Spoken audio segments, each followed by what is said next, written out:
Hello, everyone. Welcome back to the AAS YouTube channel. And this is part of the good stuff. This is the AAS Journal Author Series. Yeah, there's my author. He's got his thumbs up. And speaking of which, I am super happy to have Aditya Narendra with us today. Hi, Aditya. Hello. Aditya, where are you located at these days? So I'm a second year doctoral student at Jagiellonian University in Krakow, Poland. Oh, yeah. And and currently I'm in India at my home, given the situation over there. So yes, I understood. Yeah. So India, whereabouts in India? I'm located in the state of Odisha in a city called Cuttack, which is my hometown. Cool. And I've been working remotely from here for the last 2 months. Very cool. Very cool. Let's see. It is May 4th of 2022, although possibly May 5th in India at the moment. So is spring happening in India yet? No, it's still blistering summer, like 30 plus degrees Celsius all day, all night. So yeah, it's very hot over here. It gets hot. What about you? Well, I'm in Phoenix, and it gets pretty hot in Phoenix in the summer. But today will be relatively mild. We'll probably hit about 27, 28 C today. So, but we're warming up pretty good. That's doing great. Aditya, what do you like to do for research? Okay, so my main topic of research is focused on machine learning applications in astronomy and astrophysics. Cool. I have been working on AGNs, application of machine learning on AGN redshift estimations. And currently I'm working on gamma ray burst redshift estimation using machine learning applications. Well, so that's quite two different topics there between AGN and RVs, but related for machine learning. And so that is going to bring us to this very awesome, super awesome APJ supplement article. It's open access, people. You can go ahead and get it for free, grab it. Predicting the redshift of gamma ray loud AGNs using supervised machine learning 2. And Aditya, take us away. Okay, thank you. So as you can see from the number 2, it means that this is like a sequel to our first published paper, which I will refer to in a lot of the places over here. So which also has the same name, exactly the same name, just without the suffix 2. And I'm working with my supervisors, Dr. Maria Dainotti and Dr. Agnieszka Polo. And my second co-author, Spencer James Gibson. He's a graduate student based in US, and we worked primarily on this project. And so yeah, so starting off, as we know, AGNs are like one of the most powerful objects in the universe. And estimating their redshifts gives us access to a lot of information about the history of the universe and how star formation rate evolves, and a lot of information. However, getting the redshift data requires a lot of time-consuming and expensive spectroscopic analysis. Like, you analyze the spectra, find out the emission or absorption lines, and then measure the redshift. So that takes a lot of time and effort. So the primary purpose of this article is to come up with a way to reduce that time consuming aspect of redshift measurements. So we want to come up with a machine learning based approach where we can estimate the redshift without spending so much time in spectroscopic analysis. Got it. Okay. So, yeah. So on that note, I want to start with the first, like the data that we are using. So our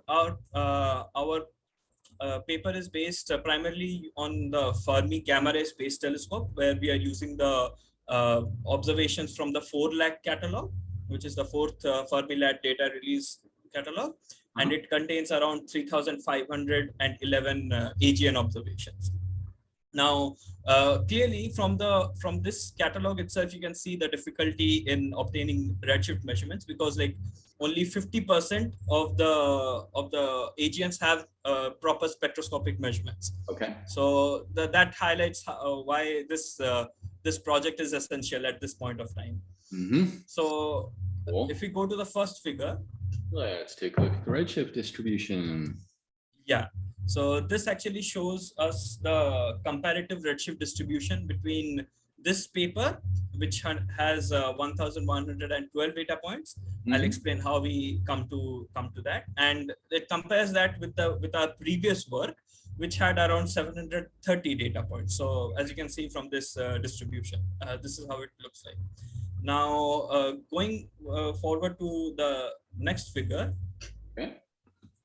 And So yeah, over here we see the redshift not exactly the redshift, but rather 1/z+1 distribution, and the comparison between our previous work and this one. So the reason for 1/z+1 will be explained as I go along with my explanation. cool. Okay. So now, if we zoom out, then the next point I would like to make is that the content of this catalog that we are using. So the Fermi Gamma Ray Space Telescope, it's the 4 lakh catalog. It has, like, as I mentioned previously, 3,511 AGNs.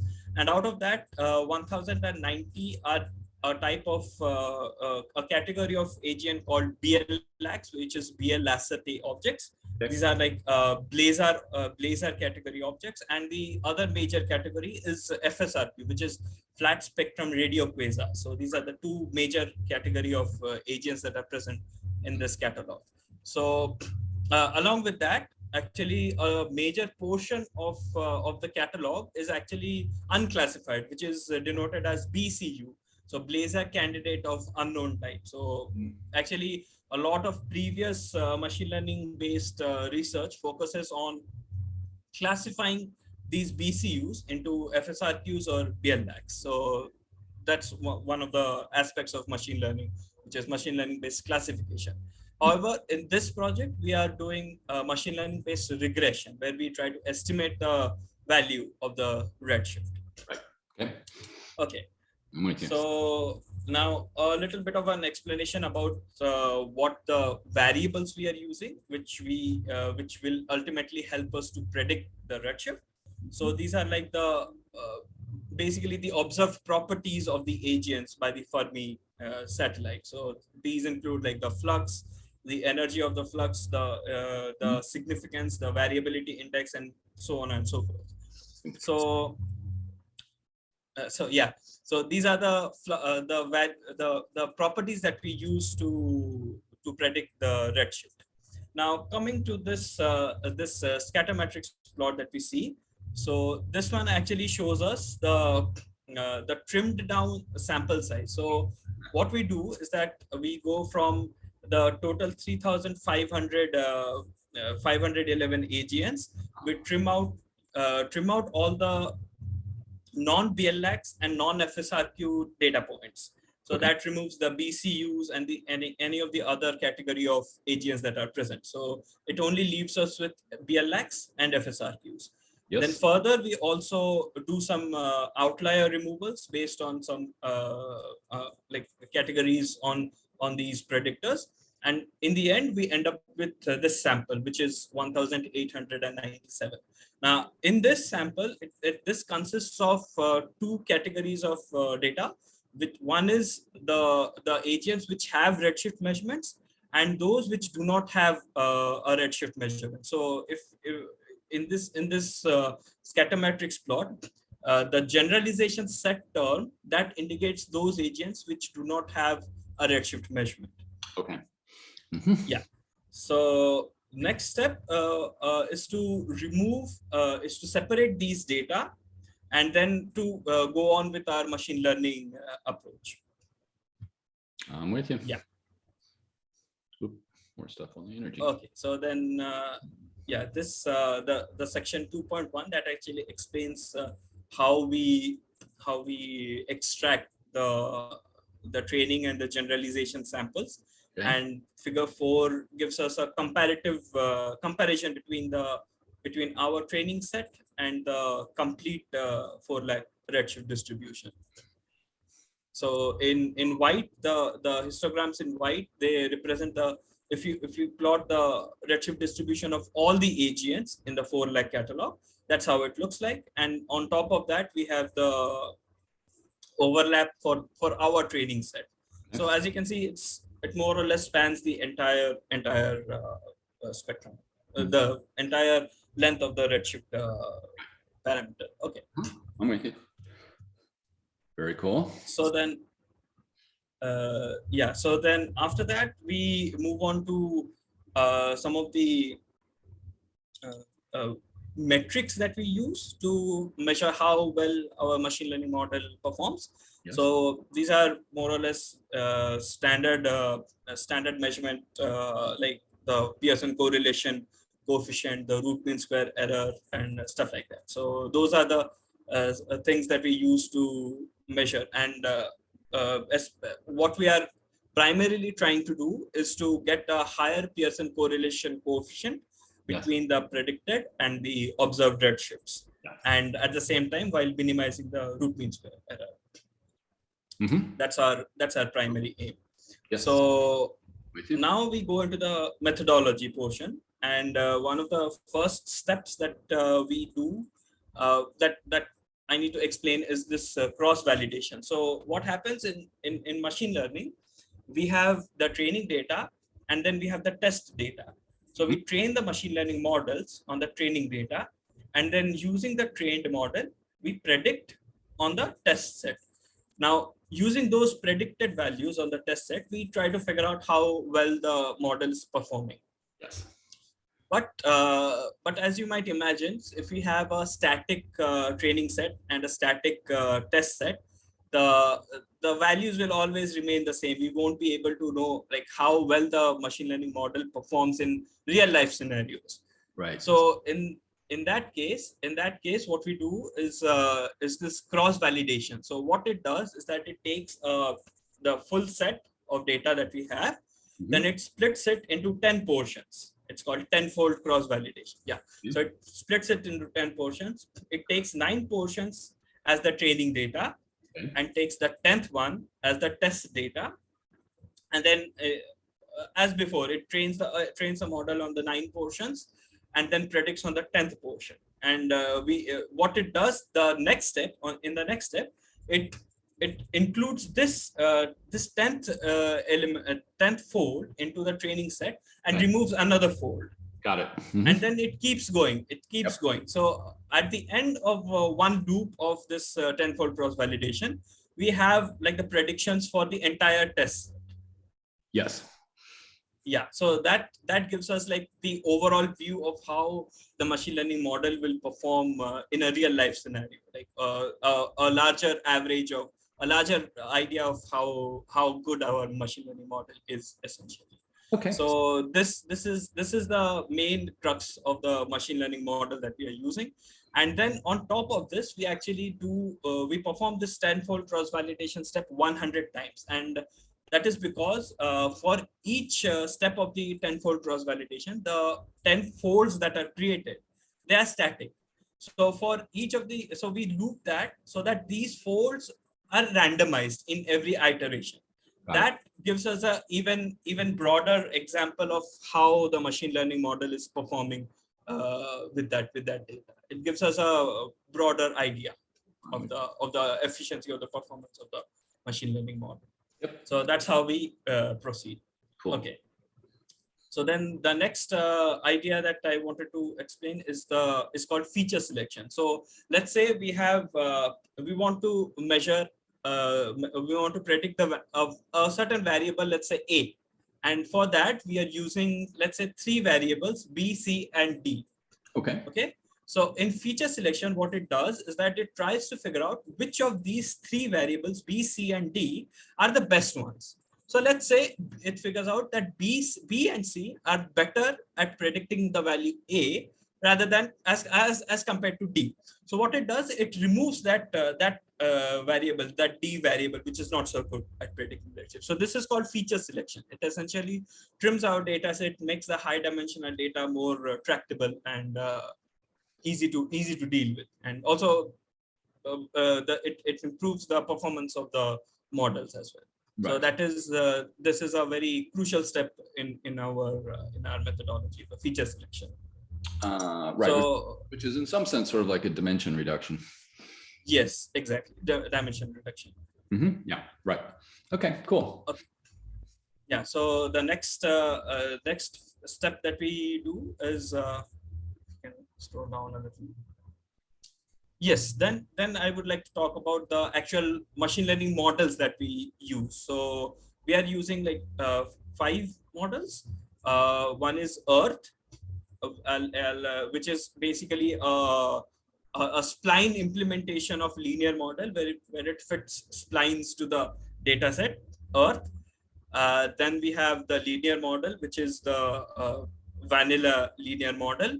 Then we have the KSVM, which is the kernel-based implementation of support vector machine, which is also a very recent and very powerful machine learning model that is currently being used a lot.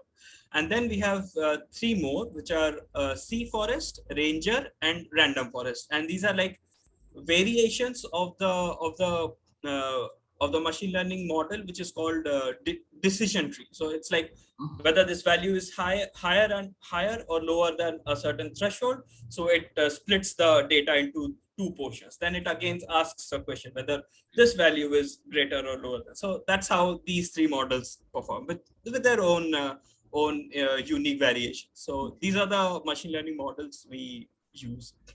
Now, another main pillar of our research in this is the ensemble model called superlearner. So as you might imagine, every model has its own pros and cons. So what this superlearner does, this superlearner ensemble model does, is that it combines all of them so as to create a super machine learning model which has the power of all these components. Got it. Yeah, so that's how that's one of the pillars of, and that's actually a unique methodology that has been applied in this field currently. Nice. So this is an ensemble method called superlearner. Nice. So in superlearner, what essentially happens is that it will train all the individual models that I just explained on the training data in a 10-fold cross-validated method.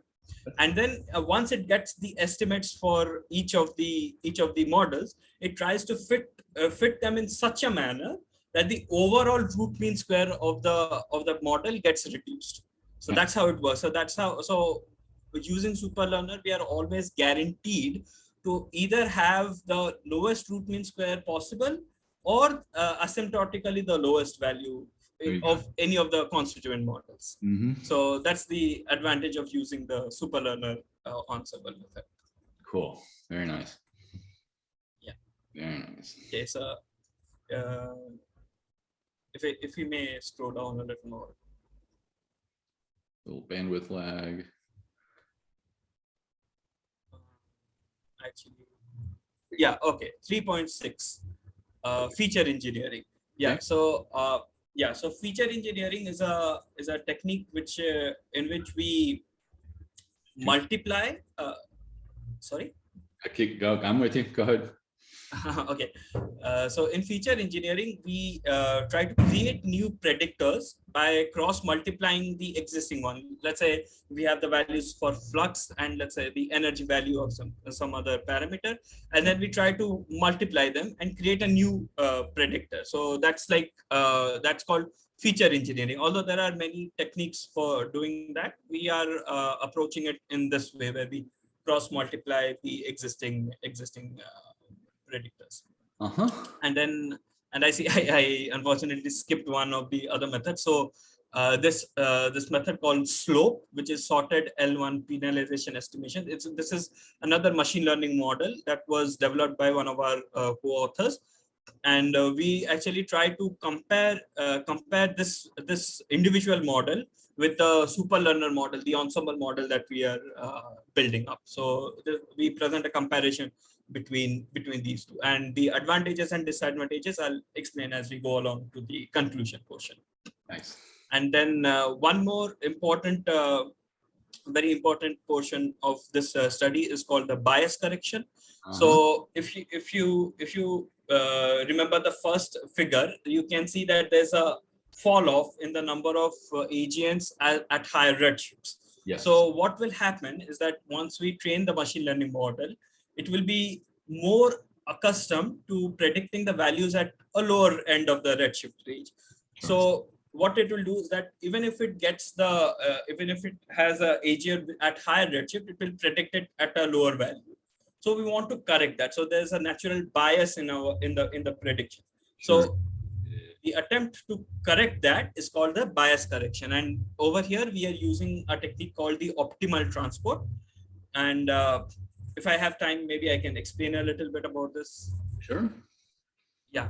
So in this optimal transport, what we do is that we plot the sorted values for the redshifts, and then we fit a linear model to it. And based on this fitting, we correct the predictions according to the formula that you can see on the screen, which is C preds is equal to B plus A times U4. And U4 over here is like the predicted values that we get from our model. A and B are the intercept and slope of the linear fit that we do. Yeah. And C preds is the corrected prediction. So the bias corrected predictions, basically. Right.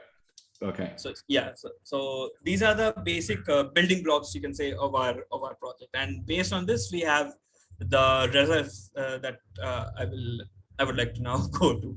Okay. Because yeah, so we actually performed multiple computations. First one was using the superlearner ensemble with the O1 predictors, and by O1 I mean the original observations, observed properties from the 4 lakh catalog.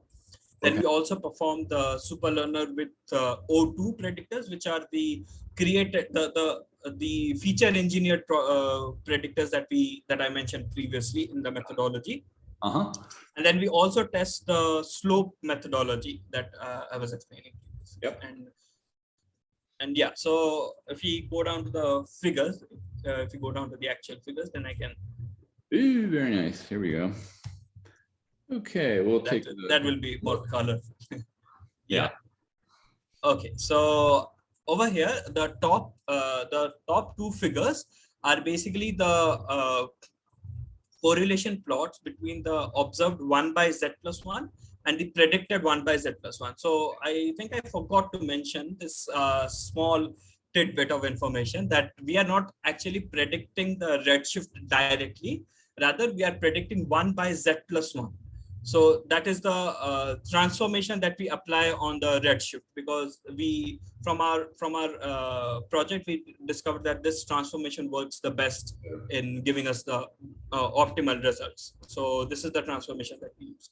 So once we get those values, 1 by z plus 1 values, then we naturally convert it into the redshift. So that's the image that you see on the top right hand corner, which is the observed versus the predicted redshift correlation plots. And we are actually achieving an increase in the correlation compared to our previous work. So in our previous work we had a correlation of 71%, but in this we have a correlation of 74% in the redshift in between the observed and the predicted redshift. Yes, exactly. And then on the bottom half we have the validation set. So validation set is like a few AGNs that are kept separate to everything else. And then we just try to see how the model performs on this unseen data. Like, just let's say the model gets a new bunch of data and how well it performs, and that's what we see over here. And it falls pretty much in line with what we expect with our cross-validated results. Yeah. So, yeah, 74-75% correlation and stuff like that. So yeah, those are our main results that we are presenting over here. And this is in comparison with our previous work that we published in the Astrophysical Journal. Okay, very good. I'm with you. Yes. Awesome. So now I think one more important metric that I should mention over here is the catastrophic outlier. So what are these catastrophic outliers? So in any machine learning prediction, what happens is that sometimes some values are way too off the mark, completely off the mark. So those values are called the catastrophic outliers. And what we do is that we measure which values fall beyond the 2 sigma error limit. Okay. And those are considered as the catastrophic outliers. And one advantage that we have over here is that we have a very low percentage of catastrophic outliers, which is only like 5%. Okay. So that is a really good result that we obtain with our methodology. So these would be ones up here in the upper left. Yes, exactly. The ones that are empty circles and empty triangles, basically. Those are the catastrophic outliers. I'm with you. Very good. Okay. Awesome.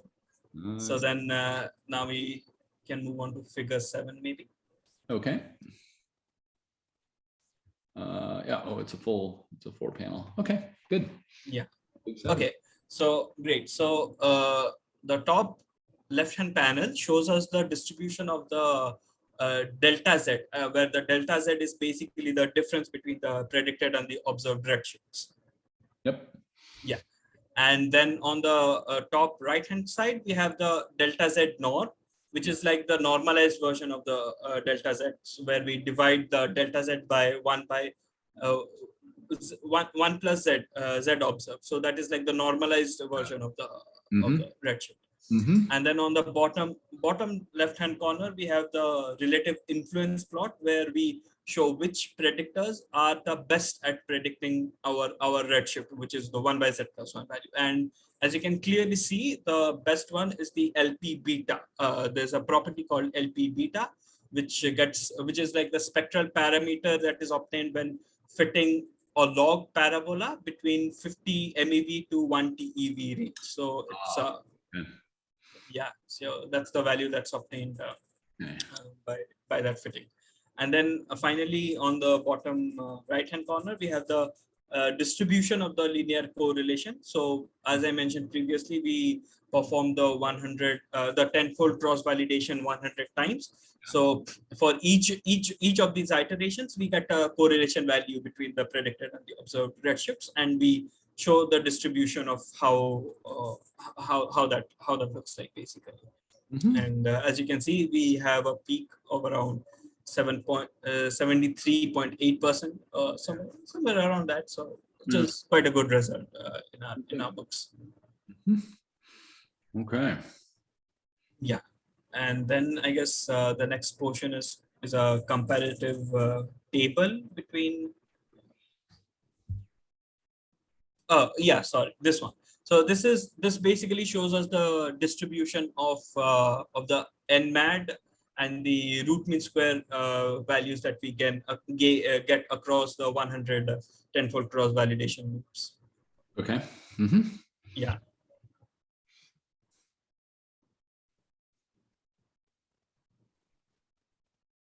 Okay.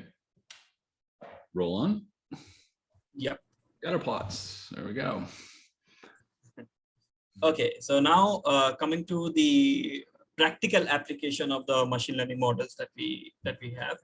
Yeah. So as I mentioned previously, we have like a lot of the AGNs in the 4 lakh catalog do not have a measured redshift. So what we are doing over here is we are trying to estimate, give a prediction for those AGNs. So this plot over here, it shows us the distribution of the BLACs which do not have a redshift measurement, which is in blue, and the BLACs in our training data, which is in red. So this is an overlap plot that we are showing over here. There's a good sorry. There's a good overlap. Yeah, that's a good overlap. So actually, that's actually important, because that ensures that we are not extrapolating the values of the redshift, which is like asking a child to read a word which the child hasn't learned. So it will definitely make a mistake. So we want our machine learning model to predict within the parameters that it has learned on. So that's why we trim the generalization set such that it falls well within the training set parameters. So that we don't do extrapolation, basically. Got it. Yeah, so that ensures that the predicted values are more or less in line with what we expect them to be. Globally. And then we can move to the next one. Distribution of the predicted redshifts. Ooh, well, here's some tables here. What do we got? Yeah. Compare. Yeah, so these tables basically present us the results that we obtain across the three computations that I mentioned previously. And what we see over here is that using the O2 predictors, we don't get a significant upgrade in performance, or neither do we get a degradation in the performance. With slope, using the method slope, we see that we are more or less in the ballpark of the super learner ensemble. So each of them have their own advantages and disadvantages, which I'll explain in the conclusion portion. Okay. Now, moving on to the figure 10. So this shows us the distribution of the observed and the predicted redshift. So the red bars are the training set redshift distribution for the BLX. Yep. And the purple bars are the values that we estimate via our machine learning model. So for 305 BLX, we are estimating the values for the redshift.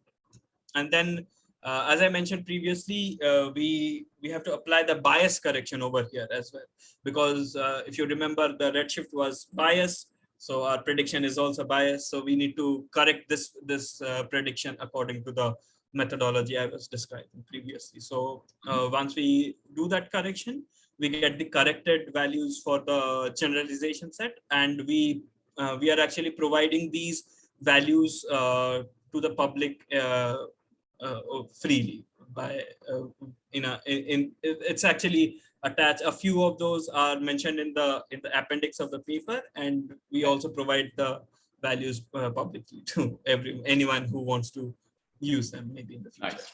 Good. Yeah. Good.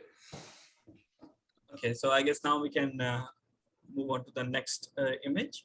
So that is basically a correlation between the redshift estimates that we get in this work and the previous work that we did, which is Dynati et al. 2021. So we see that we are not straying too far from the previous work, or neither are we extremely close that we are not gaining any advantages. So it's more or less what we expect. Right, it's a verification. Yeah, exactly. Okay. And then now I guess we can come to the conclusion and discussion portion. And there are actually 5 main points that I would like to mention in the conclusion. Okay. So the first one is that this work is, as of this moment, and to the best of my knowledge, the only work that explores the redshift regression for the Furby 4 lakh catalog. And the only previous work has been by us, which I mentioned is the Dynati et al. 2021. Right. And actually, this publication also has a sister publication, which is in the Frontiers journal. So, which is titled using multivariate imputation by changed equation to estimate the redshift, in which we try to use an imputation technique to fill in the missing data, and then we try to apply this methodology and see what results we are getting. So, okay. So then conclusion number 1 would be that we are actually improving the results in this work as compared to the ones in Dynati et al. 2021 by almost 4.2%. Nice. Then the second conclusion is that the O2 variables that we are creating, yes, they are not useful, at least in this catalog. However, we cannot completely exclude the fact that they might that this approach might give a better performance in some other catalogs, like let's say SDSS or something like that. Yeah. And then the third most important conclusion is that this parameter LP beta, it's the best predictor in both our studies. So in the previous one also it had the highest coefficient, and in this one also it has the highest coefficient in predicting the redshift values. And then finally, as I mentioned a little bit previously, we are also providing the redshift estimate for 305 AGNs of the 4 lakh catalog. that have been estimated using our machine learning models. So yeah, I guess that concludes the entire work over here. Awesome. Very nice. Very, very nice. Thank you so much. Aditya, thank you for walking us through this awesome APJ supplement paper, complete with public data. Very good. Yeah. So you touched on it a little bit as you talked, but I'll probe a little bit deeper. So where do we go over the next, let's say, 2 to 5 years? This is, you yeah. So paper 2, is there going to be a paper 3, a paper 4, a paper 5, a paper 6? Is there other observations that can come in? You mentioned SDSS, this kind of stuff. Are there additional machine learning techniques that one want to try?